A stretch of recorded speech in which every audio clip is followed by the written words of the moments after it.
आखिरी दो सवाल। How to ignore people who get jealous from someone else's life और सक्सेस।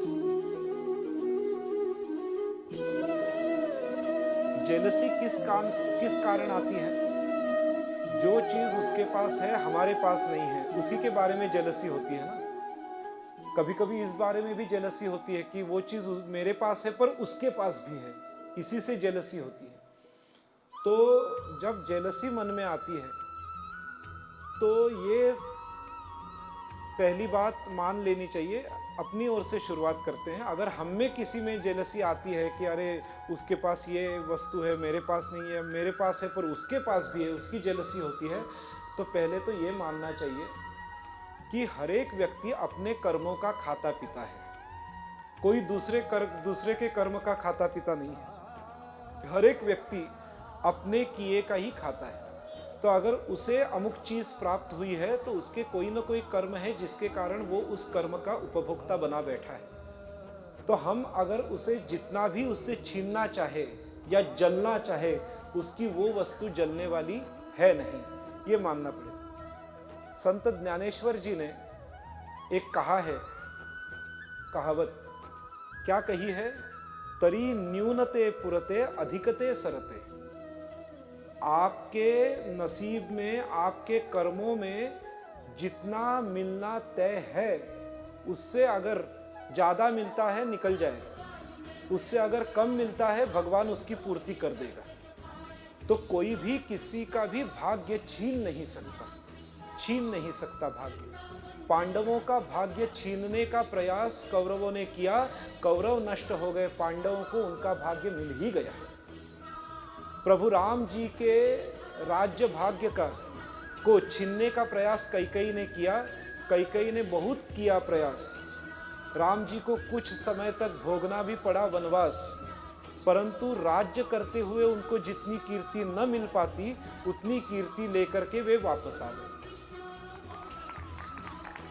तो अगर हम किसी पर जेलस हो रहे हैं तो ये समझना चाहिए कि हम जिस पर जेलस हो रहे हैं वो इससे अधिक उत्कर्ष को प्राप्त करेगा अपनी जेलसी के बल पर। हम जिस पर जेलस हो रहे हैं वो हमारी जेलसी के बल पर अधिक उत्कर्ष को प्राप्त कर लेगा। इसीलिए उस पर जेलस होना उसको आगे बढ़ाने जैसा है। इसीलिए अगर उसको हम पीछे रखना चाहते हैं तो जेलसी छोड़ दें। ये एक भाव अपने मन में रखना पड़ेगा। और अगर कोई हमसे जेलस हो रहा है, तो अपने को क्या करना पड़ेगा? देखिए, भक्त ध्रुव, श्रीमद् भागवत में ध्रुव बालक है ध्रुव। वो अपने पिताजी के गोद में जाकर बैठा, विमाता जलने लगी, जेलस होने लगी। उसका विमाता का नाम था, स्टेप मदर का नाम था सुरुचि। वो जेलस होने लगी। अगर सामान्य कोई माता होती, ध्रुव के माता की जगह, सुनीति की जगह सामान्य माता होती, तो वो जाकर उससे लड़ती। उसने क्या किया? सुनीति ने कहा, बेटा तुम्हारी विमाता ने ऐसे ऐसे किया है, कोई बात नहीं, तुम तपस्या के लिए निकल जाओ। तभी ध्रुव बालक जो है वो निकला है तप करने के लिए। बड़ा क्रोधित है, दुखी भी है कि मेरी विमाता मुझ पर जलन क्यों कर रही है। नारद जी उससे मिलते हैं। भगवान श्री हरि ने नारद जी को भेजा, जाओ बेटा छोटा है, उसको मार्गदर्शन करो तपस्या के। नारद जी मिलते हैं ध्रुव को और बताते हैं कि बेटा,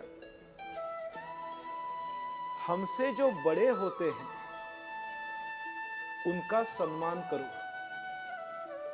हमसे जो छोटे होते हैं उन पर करुणा करो, और अपने बराबर के जो होते हैं उनसे मैत्री करो। इससे जेलसी मिट जाएगी। अगर कोई आप पर जेलस हो रहा है, आपको पता चल रहा है कि ये व्यक्ति अपने पर जल रहा है, उसका प्रतिकार करने का प्रयास मत करिए। जितना प्रतिकार करेंगे जेलसी और बढ़ते जाएगी। बिल्कुल प्रतिकार मत कीजिए। दो चीजें अपनाइए। अपनी प्रगति को प्रदर्शित कभी मत करिए, उससे उसकी जेलसी रुक जाएगी, उसे लगेगा ये प्रगति कर ही नहीं रहा। अपनी प्रगति को प्रदर्शित मत करिए।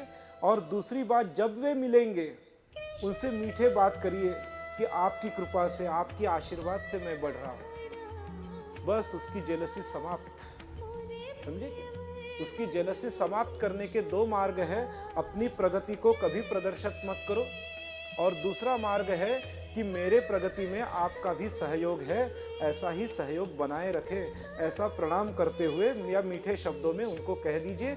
उनकी जेलसी अपने आप कम होते होते वे आपको अपना मित्र मानना शुरू कर देंगे। आप उनके मित्र हो जाएंगे, वो आपके मित्र हो जाएंगे, जेलसी समाप्त हो जाएगी।